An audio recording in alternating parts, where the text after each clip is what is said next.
Dernier meeting pour le Parti du peuple en tête des sondages. Cette formation d'opposition appelle les Thaïlandais à se mobiliser pour les élections législatives, mais aussi pour le référendum. Ce dimanche, en plus de voter, les électeurs se prononceront sur le principe d'une réforme constitutionnelle. Nous devons voter oui à la rédaction d'une nouvelle constitution afin d'empêcher la Cour constitutionnelle et la Commission électorale de confisquer à nouveau le pouvoir du peuple. Le parti réformiste craint une répétition du dernier scrutin de 2023.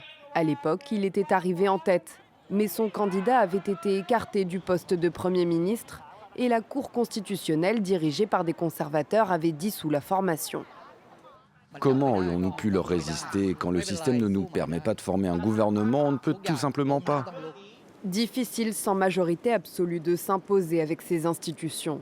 En 2023, le parti populiste, arrivé deuxième, et le parti conservateur, arrivé troisième, avaient formé une coalition. L'histoire devrait se reproduire avec une nouvelle alliance. Cette fois, le parti conservateur est donné deuxième. L'actuel Premier ministre, en poste depuis septembre, espère retrouver sa place. Je promets de vous rendre fiers de votre identité thaïlandaise. Cette élection est un combat pour notre survie et notre progrès. Anutin Charvinakul redouble de référence à la souveraineté nationale. Il tente de séduire l'électorat après des affrontements avec le Cambodge qui ont fait des dizaines de morts l'année dernière.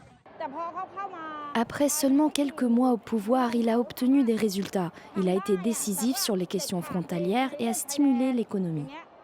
Un discours qui parle particulièrement au nord-est de la Thaïlande, région la plus pauvre du pays qui souffre du conflit frontalier avec le Cambodge.